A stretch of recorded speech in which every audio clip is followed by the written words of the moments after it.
Good evening everyone. पिछले episode में मैंने आपको न्यूमेरिकल्स कराए और आज फिर मैं न्यूमेरिकल कराने जा रहा हूं। और आज जो क्वेश्चन होंगे बहुत इंपॉर्टेंट होंगे, तो आप इसको सीरियसली वॉच करने की कोशिश करिएगा और आपको समझ में आएगा।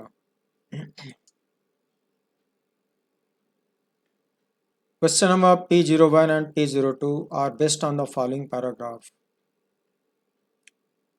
Consider a block of conducting material of resistivity rho and infinite extension shown in the figure. Current I enters at A and leaves from D. We apply superposition principle to find voltage delta V developed between B and C. The calculation is done in the following steps. बच्चों, इस question में जो steps दिया है वो मैं आपको directly explain कर दूंगा, इतना पढ़ने में टाइम वेस्ट करने की जरूरत नहीं है। अल्टीमेटली आपके क्वेश्चन में ये कहा गया है कि इनफाइनाइट एक्सटेंशन का एक कंडक्टिंग ब्लॉक है। इसका मीनिंग ये हुआ कि इन ऑल डायरेक्शन ये इन्फिनिटी तक एक्सटेंड हो रहा है। I mean leftward infinity, rightward infinity, front infinity, back infinity, downward infinity. Top surface आपके सामने है और हर एक डायरेक्शन में इन्फिनिटी तक जा रहा है। इस ब्लॉक का जो टॉप सरफेस है उसके सेंटर में बहुत नज़दीक में दो पॉइंट हैं, point A and D. Point A पर एक थिन कॉपर वायर शोल्डर किया हुआ है, पॉइंट डी पर एक दूसरा थिन कॉपर वायर शोल्डर किया हुआ है। किसी बैटरी से इसमें करंट इनवर्ट भेजी जा रही है, टोटल करंट आई। तो पहले टोटल करंट इस पूरे ब्लॉक में स्प्रेड हो जाएगी, फिर पॉइंट डी पे कलेक्ट होगी, कलेक्ट होके टोटल करंट आई बाहर जाएगी और ऊपर बैटरी से सर्कुलेट हो जाएगी। इसकी वजह से फ्रॉम ए टू डी जब आप मूव करोगे एक पोटेंशियल ग्रेडियंट एस्टेब्लिश हो जाएगा। आई मीन हर पॉइंट पे डिफरेंट पोटेंशियल होगा। टी और डी को ज्वाइन करने वाली लाइन पे दो पॉइंट और है, बी एंड सी। तो आपके क्वेश्चन में पूछा गया वोल्टेज का मतलब potential difference between B and that in C, that is delta V. मतलब आपको निकालना होगा delta V equals V B minus V C, ये आपको निकालना होगा। तो इसके लिए कुछ प्रोसीजर इन्होंने एक्सप्लेन किया है, तो मैं डायरेक्टली एक्सप्लेन करूँगा, इसको पढ़ने की ज़रूरत नहीं पड़ेगी। बच्चों, आपके क्वेश्चन के फर्स्ट पार्ट में दिया हुआ है delta V measured between B and C is 4 option. मैं इसको सॉल्व करके दिखाता हूँ। See the below figure A and B for the reference. This one is figure A and this is figure B. इसमें क्या होगा बच्चों, इस क्वेश्चन को सॉल्व करने के लिए जो ऊपर प्रोसेस लिखा है उसको मैं डायरेक्टली एक्सप्लेन कर रहा हूँ। इसमें दो इवेंट बनाए जाएंगे, एक इवेंट 1 होगा और एक इवेंट 2 होगा। इवेंट 1 में पॉइंट ए पर करंट को इंटर होता हुआ दिखाया जाएगा। आमीन जब करंट इंटर कर रही होगी तो करंट के निकलने के बारे में हम लोग सोचेंगे नहीं, बात ही नहीं करेंगे, केवल करंट का इंटर करना इस पूरे ब्लॉक में, वही कहलाएगा इवेंट 1। फिर पॉइंट डी पे करंट का हर डायरेक्शन से कलेक्ट होना, कलेक्ट होकर बाहर जाना, आई मीन लीव आउट करना, इसको हम लोग इवेंट 2 मानेंगे। जब करंट के निकलने की बात होगी तो इंटर करने की बात हम लोग भूल जाएंगे, इसको डिस्कस ही नहीं करेंगे, केवल करंट के यहाँ से निकलने की बात होगी, ये होगा event 2। This is figure B. तो इसमें क्या होगा बच्चों, आप बहुत ध्यान से सुनिएगा। जब मैं करंट के इंटर करने की बात करूँगा तो आप करंट के निकलने के बारे में बिल्कुल नहीं सोचना। इसीलिए मैंने इसको हाइड कर दिया है, इस पार्ट को येलो कलर से दिखाया हो। तो इसमें क्या होगा, करंट इस पूरे सॉलिड ब्लॉक में डिस्ट्रीब्यूट हो जाएगी। चूंकि हर डायरेक्शन में इसका एक्सटेंशन इन्फिनिटी तक जा रहा है, तो प्रोबेबिलिटी थ्योरी कहती है कि करंट यूनिफॉर्मली डिस्ट्रीब्यूट हो जाएगी हर डायरेक्शन में, और किसी मोमेंट पर एक हेमी स्फेरिकल सरफेस बनेगा जो इक्विपोटेंशियल सरफेस का काम करेगा। ये हेमी स्फेरिकल सरफेस है और करंट इसके अंदर यूनिफॉर्मली डिस्ट्रीब्यूट होकर हर डायरेक्शन में मूव आउट कर रही है, और इस हेमी स्फीयर का रेडियस स्मॉल r है और सेंटर पॉइंट ए है।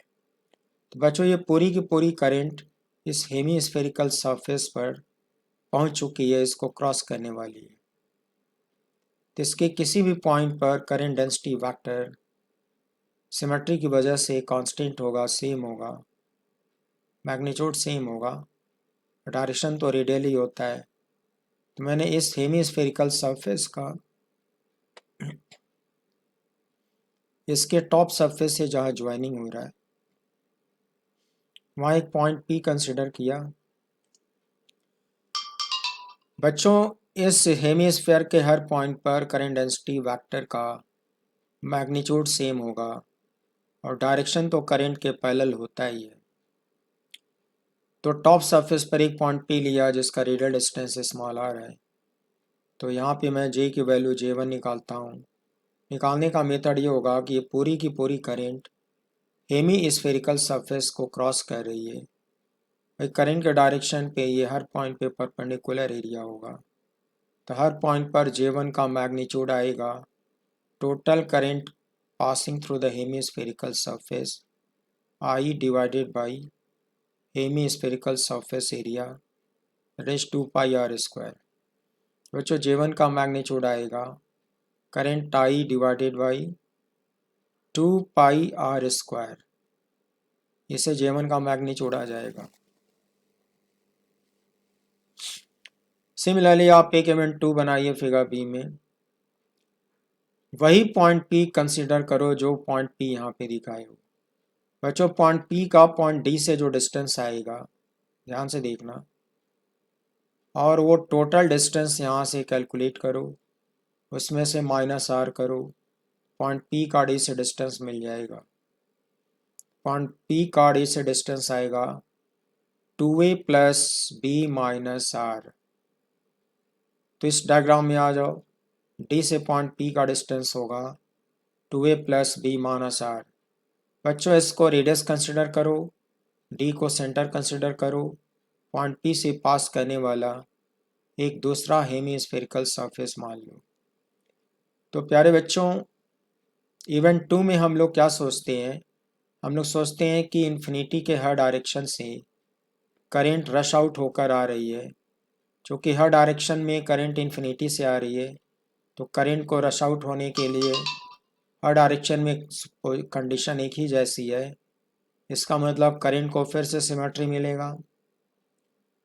जब करंट को कलेक्ट होने में हर डायरेक्शन से सिमेट्री मिलेगा, तो करंट नेचुरली यूनिफॉर्मली डिस्ट्रीब्यूट होकर पॉइंट डी की तरफ रश आउट होगी, और इस हेमीस्फेरिकल सरफेस में माना जाएगा कि करंट यूनिफॉर्मली डिस्ट्रीब्यूट होकर रश आउट कर रही है इनवर्ड, और पॉइंट डी पे करंट पहुंच रही है और टोटल करंट आई बन के यहाँ से निकल रही है। तो ड्यू टू सेम रीजन हम लोग कह सकते हैं किस हेमीस्फेरिकल सरफेस के हर पॉइंट पर करंट डेंसिटी की वैल्यू सेम होगी, मैग्नीट्यूड सेम होगा, और डायरेक्शन तो रेडियली इनवर्ड ही होगा। तो फिर से उसी पॉइंट P पर इवेंट 2 की वजह से एक J2 वेक्टर पैदा होगा, करंट डेंसिटी वेक्टर J2।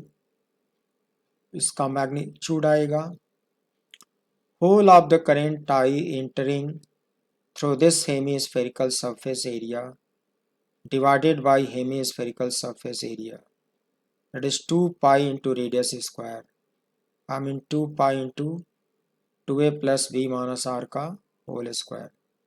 बच्चों, J2 का मैग्नीट्यूड आएगा whole of the current I upon 2π into 2a plus B minus R का होल स्क्वायर। इवेंट 2 में J2 निकाला, इवेंट 1 में J1 निकाला। डायग्राम बता रहा है कि J1 भी राइटवर्ड वेक्टर है, J2 भी राइटवर्ड वेक्टर है। आप दोनों इवेंट को सुपरपोज करा दो, दोनों इवेंट को सुपरपोज करा दोगे तो पॉइंट P पर रिजल्टेंट करेंट डेंसिटी मेरे को मिलेगी J1 vector plus J2 vector. मैं सुपरपोजिशन की थ्योरी लगाने जा रहा हूँ फिगर C में। Superposition of event 1 and event 2, that is in figure C, at the same point P considered, the net current density will be J1 vector rightward plus J2 vector rightward। इन दोनों का vector sum ले लूँगा तो मुझे यहाँ पर net current density मिल जाएगी।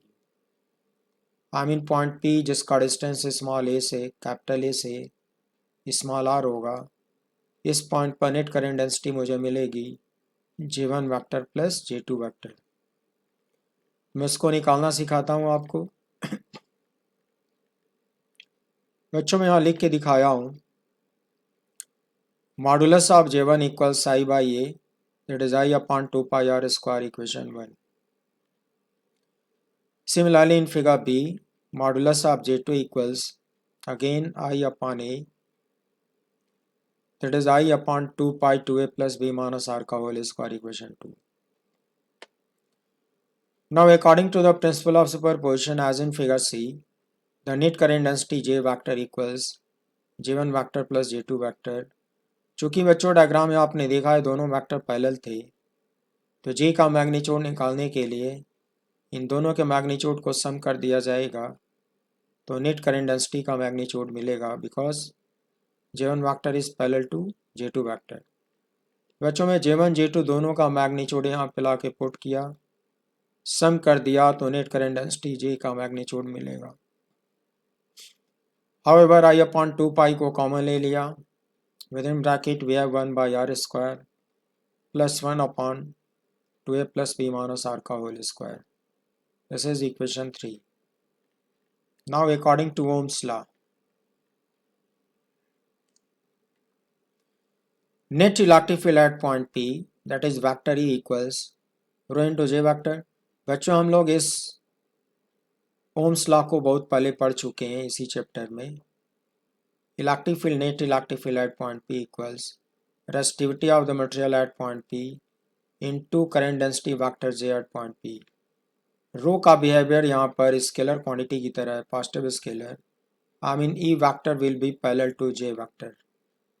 इस फॉर्मूले को इस्तेमाल करके E का मैग्नीट्यूड निकालूंगा। I mean modulus of E equals rho into modulus of J।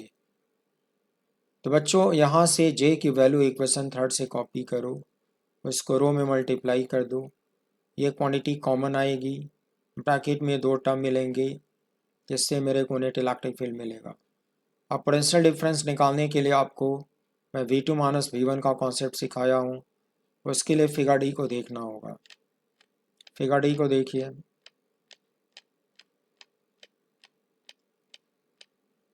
बच्चों फिगर डी में मैंने क्या किया है कि उसी पॉइंट P पर करंट डेंसिटी J के डायरेक्शन में नेट इलेक्ट्रिक फील्ड वेक्टर दिखाया है और उसी डायरेक्शन में एक वेरी स्मॉल डिस्प्लेसमेंट dr दिखाया है।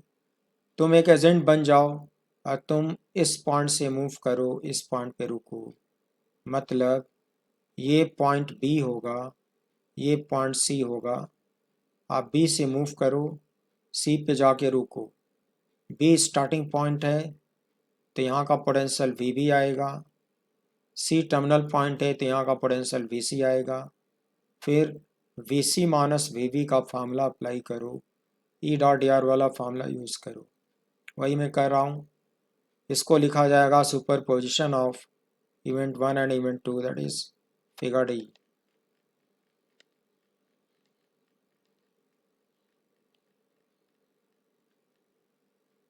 So we will move from point B to C, that is VC minus VB, I mean V2 minus V1 equals negative integral E dot dr limit R1 to R2।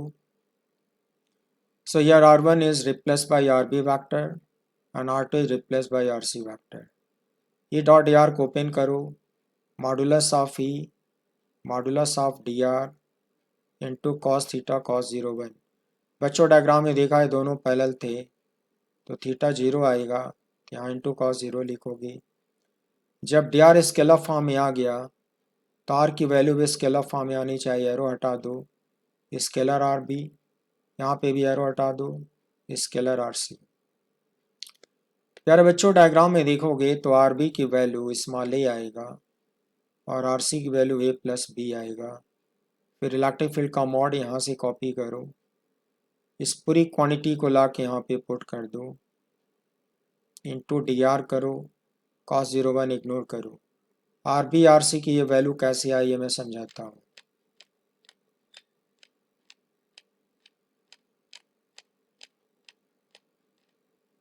बच्चों इस diagram में जो position vector आप consider करे हो उसका centre point A रखे हो, तार की लोअर लिमिट आर बी कहलाएगा, पॉइंट बी इस वाले वर्टिकल लाइन पर है, तो पॉइंट बी का सेंटर से डिस्टेंस स्मॉल ए होगा, तार की लोअर लिमिट स्मॉल ए होगा। फिर पॉइंट सी इस वर्टिकल लाइन पे है, तो पॉइंट सी का ए से डिस्टेंस बच्चों डायग्राम ठीक से देखो ए प्लस बी होगा, इसलिए आर की अपर लिमिट ए प्लस बी होगा, इसलिए वहाँ पे लिमिट ऐसे लिखवाया हुआ है। अब इंटीग्रेट करो, कांस्टेंट क्वांटिटीज को इंटीग्रल के बाहर ले आओ। आप देख सकते हो कि ये पूरा का पूरा कांस्टेंट है, तो that is taken out of integral. बच्चों इस नेगेटिव को लेफ्ट साइड में मल्टीप्लाई कर दो। जब नेगेटिव को लेफ्ट साइड में मल्टीप्लाई करोगे तो मिलेगा क्या आपको, V B minus V C, this is constant quantity taken common, this two terms will remain within the integral. Repeat करो, डी आर लिखो, लिमिट लगा दो। 1/r² का इंटीग्रल आपको रटा होगा, दिस कम्स आउट -1/r। ये लीनियर एक्सप्रेशन है, उस पर स्क्वायर है, तो मेथड ऑफ सब्सटीट्यूशन लगाओगे, फिर इसको इंटीग्रेट करोगे। उस समय सिखा चुका हूँ, आप देख लेना। फिलहाल मैं इस पूरी क्वांटिटी का इंटीग्रल डायरेक्ट लिख रहा हूँ। इस पूरी क्वांटिटी का इंटीग्रल डायरेक्ट लिखने पर आता है +1/2a plus B minus R. Substitution method लगा के इसको सॉल्व कर लेना, इतना आएगा। फिर लोअर लिमिट लोअर कॉर्नर पे लिखो, अपर लिमिट अपर कॉर्नर पे। फिर रूल पढ़े हो कि जो वेरिएबल स्मॉल आर है उसकी जगह पे पहले अपर लिमिट लिखते हैं, I mean A plus B, फिर माइनस लगाते हैं, फिर लोअर लिमिट लिखते हैं, आई मीन जहाँ पे आर होगा वहाँ पे लिखा जाएगा। और वी बी माइनस वी सी को डेल्टा वी कहा जाएगा, क्वेश्चन की डिमांड है, और यहाँ पे लिमिट में पुट करके दिखाता हूँ।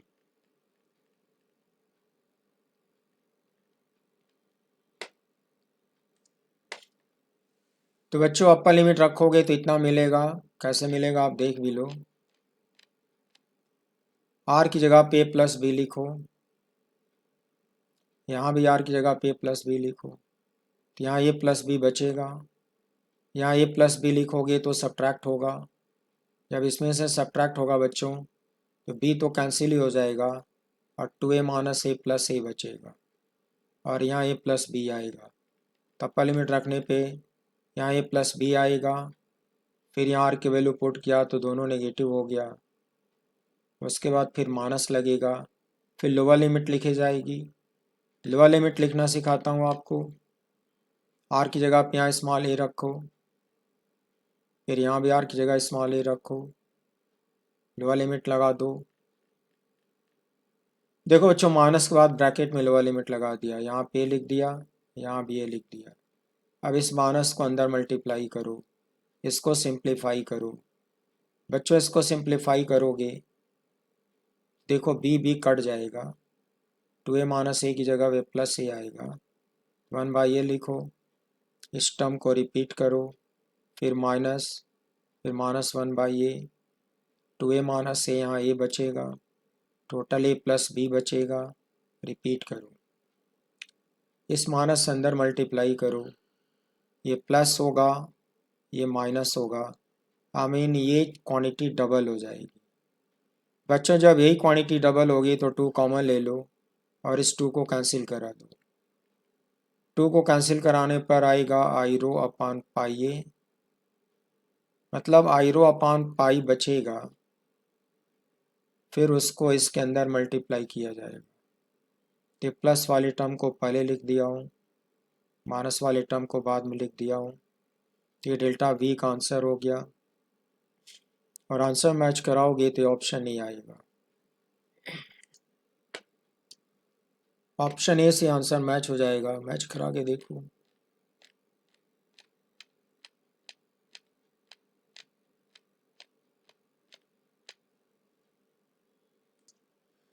प्यारे बच्चों, आपने देखा कि आंसर आपका ऑप्शन ए से मैच हो गया। आई मीन इस क्वेश्चन का आंसर होगा ऑप्शन ए। डन।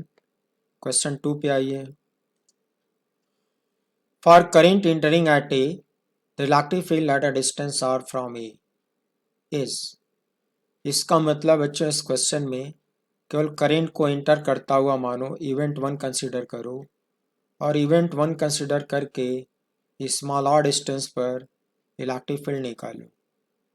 फिर इसमें 4 ऑप्शन दिया हुआ है, तो उसके लिए रेफरेंस लेना होगा। See the previous figure A for the reference.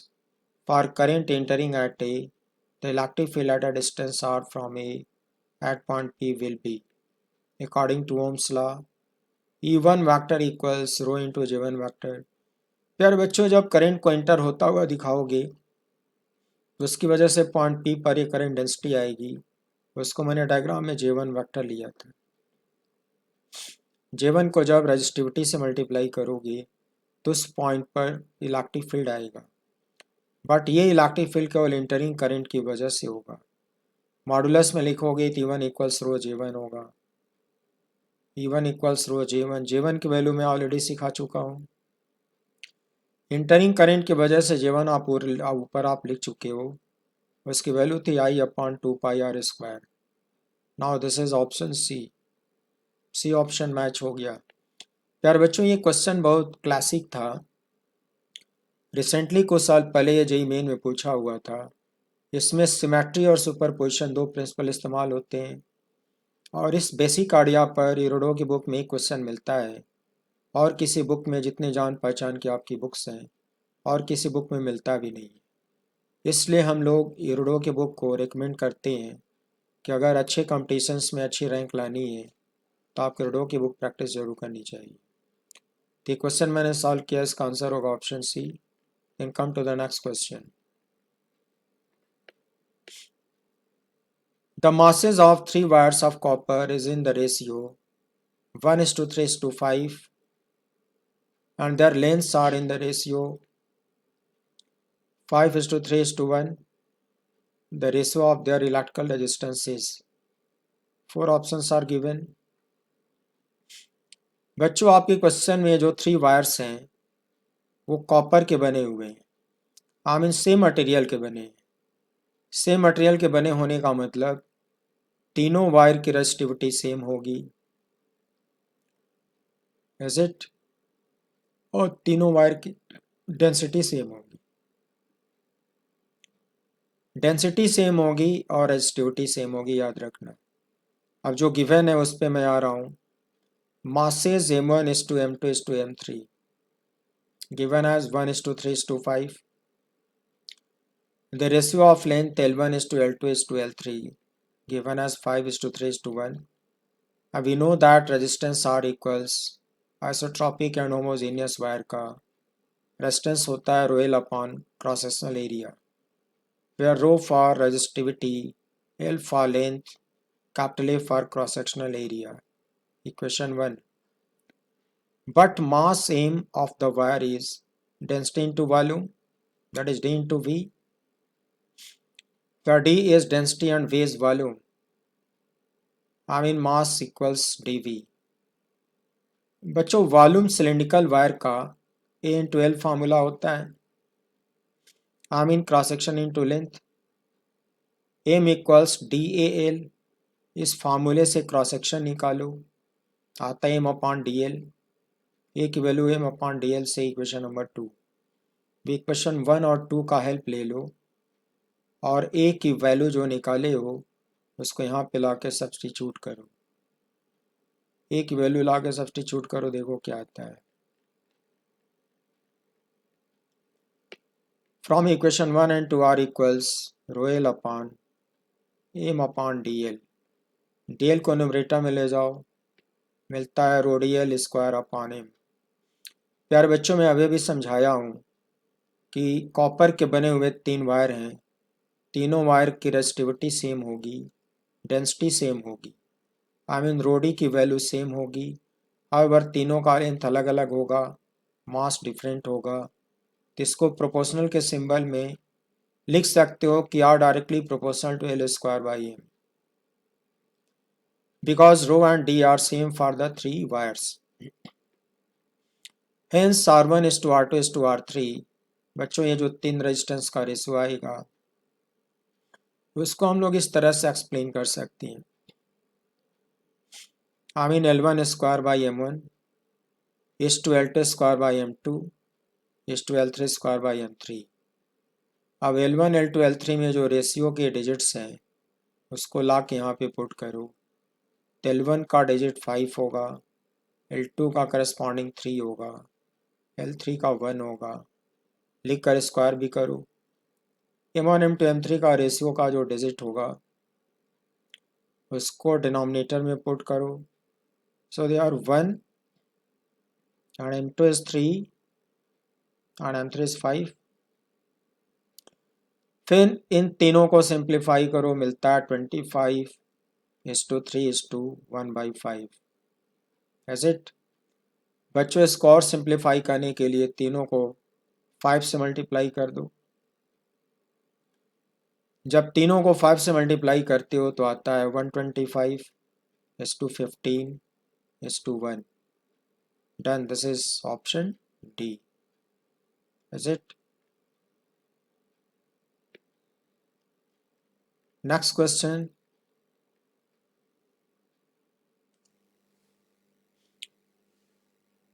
current through 3 ohm resistor is 0.8 ampere, then potential drop through 4 ohm resistor is। बच्चों, इस डायग्राम में एक सर्किट गिवन है, 3 ओम रजिस्टर के क्रॉस पोटेंशियल ड्रॉप 3 ओम से गुजरने वाली करंट 0.8 एम्पियर गिवन है और 4 ओम के क्रॉस जो पोटेंशियल ड्रॉप है वो पूछा है। इससे गुजरने वाली करंट 0.8 एम्पियर दिया है और 4 ओम से पोटेंशियल ड्रॉप पूछा है, और इस रेजिस्टेंस का जो कॉम्बिनेशन है उसको एक आइडियल बैटरी से यहाँ पे जोड़ रखा है, प्लस और माइनस से। 4 ऑप्शन दिया हुआ है, सॉल्व करता हूँ। See the below figure for the difference. बच्चों, इस बैटरी के पॉजिटिव टर्मिनल से करंट आई इमर्ज होगी, इस जंक्शन तक करंट आई एंट्री लेगी, फिर 2 रास्तों में लीव आउट करेगी, I1 थ्रू अपर line, I2 through lower line. फिर ये दोनों करंट इस जंक्शन पे कंबाइन हो जाएंगी, इक्वल टू I बन जाएंगी और करंट आई ऐसे सर्कुलेट हो जाएगा। क्वेश्चन की लैंग्वेज में I1 को 0.8 एम्पियर दिया हुआ है। हम लोग देख सकते हैं कि 3 ओम 6 ओम पैरेलल कॉम्बिनेशन में है, तो जितना पोटेंशियल ड्रॉप यहाँ पे होगा उतना ही पोटेंशियल ड्रॉप यहाँ भी होगा। आई मीन 3 ओम से potential drop 3 into I1 volt, 6 ओम से potential drop 6 into I2 volt. यहाँ से I2 का फॉर्मूला बनेगा बच्चों, that is I1/2, but I1 is 0.8, so 0.8/2 that is 0.4। Junction पे यहाँ पे किरचॉफ फर्स्ट लॉ अप्लाई करो to get to I। Entering current I equals leaving current I1 plus I2, that is 0.8 plus 0.4 comes out 1.2 ampere. बच्चों, I की value solve हो गई 1.2 ampere. Then potential drop through 4 ohm resistor, Ohm's law use करो बच्चों potential drop निकालने के लिए। I into are formula लगाते हो, so R is 4 and I is 1.2। I की वैल्यू पुट किया, comes out 4.8 volt. Then your answer is option C, it should be 4.8 volt. Option C 4.8 volt.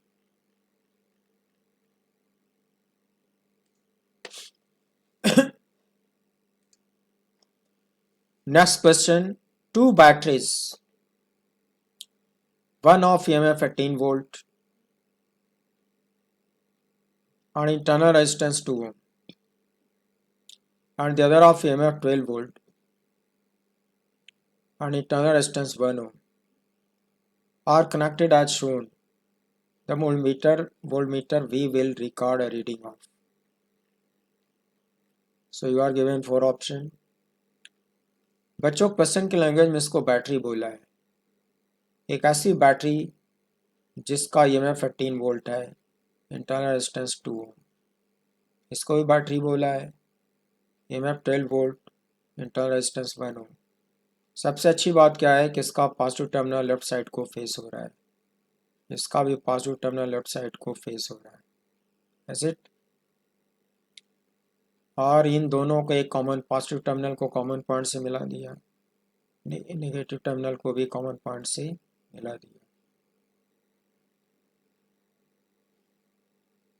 उसके बाद एक वोल्टमीटर इन दोनों के बीच में लगाया हुआ है, इस वोल्टमीटर का रीडिंग पूछा है। प्यारे बच्चों, जनरली क्वेश्चन में लिखा होना चाहिए एक वोल्टमीटर आइडियल है कि रियल है। अगर रियल होगा तो इसका रेजिस्टेंस हमको मालूम होना चाहिए। जब रेजिस्टेंस नहीं दिया है तो इसको आइडियल मुझे मानना पड़ेगा। जब आइडियल मान लूँगा तो इसका रेजिस्टेंस इन्फिनिटी ले लूँगा, और जब इन्फिनिटी रेजिस्टेंस ले लूँगा तो इस वाले साइड से पास करने वाली करंट जीरो एग्जैक्टली तो नहीं होगी बट नेग्लिजिबल मानी जाएगी। आई मीन इस वाली लाइन से फ्लो करने वाली करंट नेग्लिजिबल मानी जाएगी और माना ये जाएगा जो भी करंट कंसिडरेबल होगी वो लोअर लूप में फ्लो करेगी। वैसे तो जाने को इधर भी आएगी मगर वो इतनी कम होगी कि उसको इग्नोर किया जा सकता है। तो बच्चों, मैं इस लूप में फ्लो करने वाली करंट को सॉल्व करने जा रहा हूँ और इधर ऑलमोस्ट जीरो मान ले रहा हूँ, not exactly zero but almost zero. तो लोअर लूप में करंट कैसे दिखाओगी? दोनों बैटरी का पॉजिटिव टर्मिनल आपस में मिला है, तो देखना पड़ता है कि इसमें डोमिनेट कौन कर रहा है।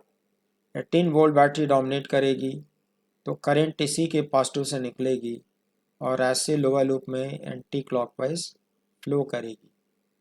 तो लोअर लूप में एंटी क्लॉकवाइज फ्लो करता हुआ करंट दिखाओ। देखो मैंने फ्लो करता हुआ दिखाया। याद रखना कुछ करंट इधर जाती है मगर वो नेग्लिजिबल होती है इसलिए उसको जीरो मान लिया गया है और करंट आई को ऐसे सर्कुलेट होता हुआ दिखाया। बच्चों, वोल्टमीटर को टर्मिनल ए और टर्मिनल बी के बीच में जोड़ा है, तो जो ए और बी के बीच में जो पोटेंशियल डिफरेंस आएगा वही वोल्टमीटर का रीडिंग होगा। तो आप नीचे वाले लूप में किरचॉफ सेकेंड लॉ अप्लाई कर लो। आई मीन वोल्टमीटर का रीडिंग होगा VA minus VB। Now using the Kirchhoff second law in the loop ABCA, we have ABCA। Clockwise move करो बच्चों, टर्मिनल ए से मूव करो। तो मैंने सिखा रखा, लिखोगे VA, फिर आगे बढ़ो, फिर पॉजिटिव से नेगेटिव पे जा रहे हो, लिखोगे -18। इसके इंटरनल रेजिस्टेंस को यहाँ बगल में सीरीज में जुड़ा हुआ मान लो। तो 2 ओम को सीरीज में जुड़ा हुआ मान लो, करंट के अपोजिट जा रहे हो तो आप लिखते हो +IR, तो हो जाएगा +2I। तो इसको क्रॉस करने के बाद नथिंग, फिर नेगेटिव से पॉजिटिव पे जा रहे हो, पोटेंशियल बढ़ेगा +12, फिर 1 ओम रेजिस्टेंस को क्रॉस कर रहे हो, क्रॉस करके बाईं तरफ जा रहे हो यानी कि करंट आई के अपोजिट जा रहे हो तो +IR फार्मूला लिखोगे, आई मीन +1I लिखोगे। क्रॉस करने के बाद C पर आ चुके हो, nothing, then finally stop at A, I mean equal to VA। फिर VA को VA से कैंसिल आउट करा लो, कैंसिल कराने के बाद यहाँ जीरो बचेगा, 2I + 1I 3I हो गया। और ये दोनों मिलके -6 हो गया। ट्रांसफ़र करोगे तो +6 आएगा। I mean 3i equals +6, then i equals 2 ampere. Done. बच्चों आई आप निकाल चुके हो, आपको चाहिए क्या? V A minus V B. अब आप क्या करो, ए से चलो बी पे जाके रुक जाओ, शॉर्टेस्ट पाथ सिलेक्ट करो। बच्चों शॉर्टेस्ट पाथ ये भी कहलाएगा, शॉर्टेस्ट पाथ ये भी कहलाएगा, क्योंकि इस रास्ते में भी एक ही बैटरी है और नीचे वाले रास्ते में भी एक ही बैटरी है। आंसर सेम आता है, डरने की ज़रूरत नहीं। या तो आप नीचे से चल के जाओ या सीधे चले जाओ, आंसर सेम आता है। ए से स्टार्ट करोगे तो पहले वी ए लिखोगे, फिर 18 वोल्ट की बैटरी क्रॉस करोगे, पॉजिटिव से नेगेटिव पे जाओगे तो -18 लिखोगे।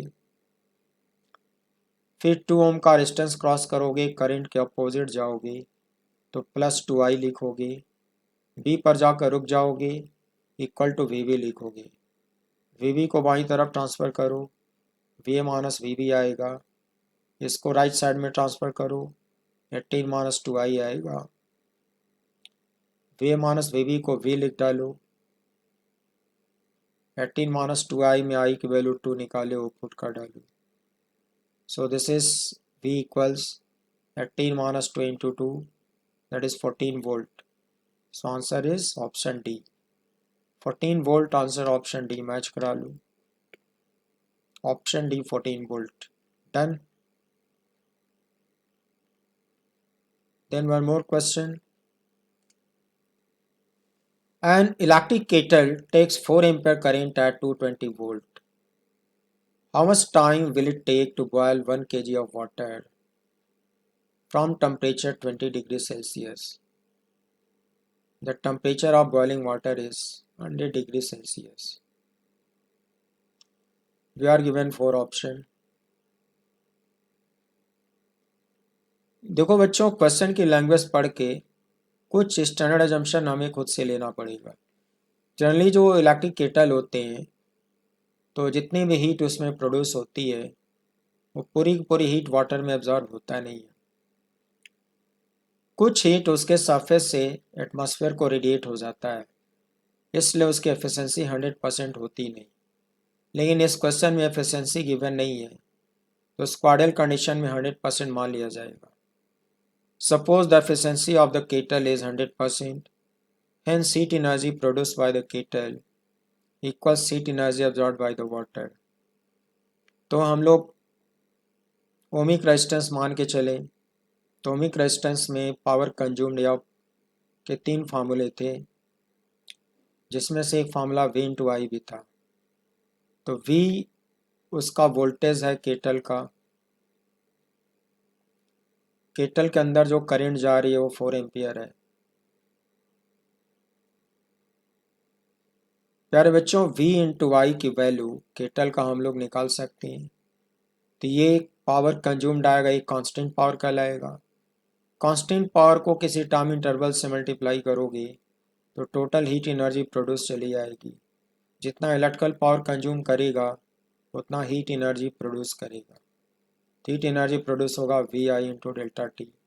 माना जाएगा पूरी की पूरी हीट वाटर ने एब्जॉर्ब कर लिया, तो वाटर का टेम्परेचर 20 से बढ़ेगा, 100 तक जाएगा।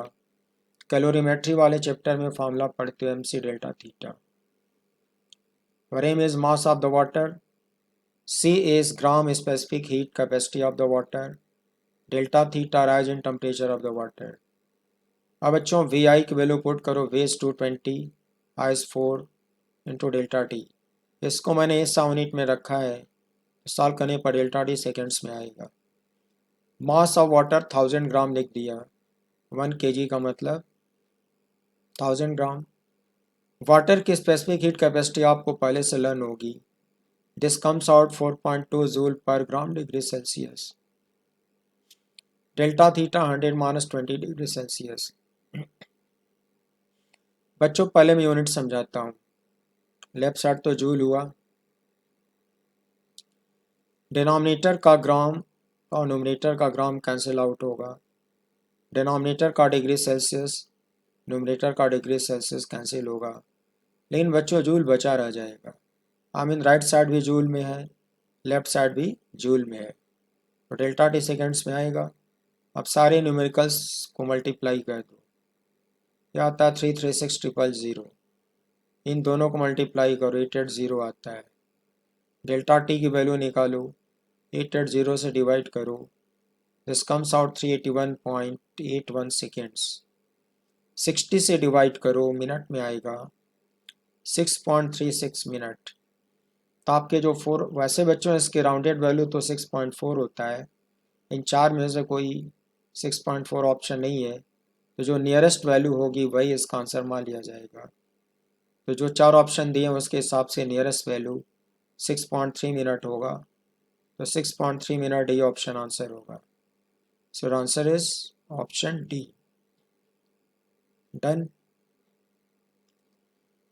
सो प्यारे बच्चों, ये जो कॉन्सेप्ट है मैं अपनी बुक से पढ़ा रहा हूँ, जिसका टाइटल है करंट इलेक्ट्रिसिटी। मैं इस बुक का राइटर प्रिपेयर कर रहा हूँ और बहुत जल्दी ये बुक मेरी पब्लिश होने वाली है। जब ये बुक पब्लिश होगी तो ये बुक के फॉर्मेट में भी होगी, प्रिंट बुक के भी फॉर्मेट में पब्लिश होगी। फिर आप इसको ऑर्डर कर सकते हो या सब्सक्राइब कर सकते हो और इसकी एक कॉपी अपने टेबल पे रख सकते हो। वो रिवीजन में आपको हेल्प करेगी और मेरा वीडियो लेक्चर आपको एक्सप्लेनेशन में हेल्प करेगा। सो बच्चों, आज टाइम ज़्यादा हो रहा है, इसलिए इस एपिसोड को मैं यहीं पे कंप्लीट करता हूँ। अभी मेरे पास बताने को बहुत अच्छे अच्छे न्यूमेरिकल्स हैं। नेक्स्ट एपिसोड में भी मैं स्टेडी एनालिसिस के ही कुछ क्वेश्चन कराऊंगा जो बहुत इंपॉर्टेंट हैं और रिसेंटली कॉम्पिटिशन्स में पूछे हुए हैं।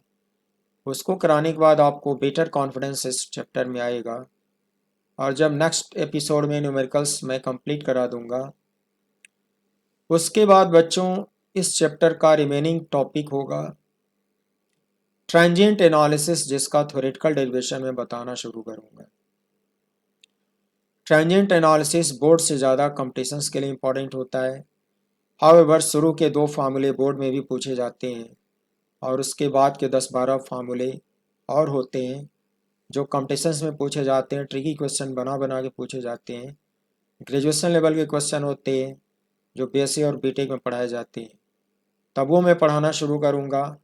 और अगर आप कॉम्पिटिशन्स के लिए सीरियस हो तो आप उसको बहुत ही पेशेंस के साथ वीडियो वॉच करना और समझने की कोशिश करना।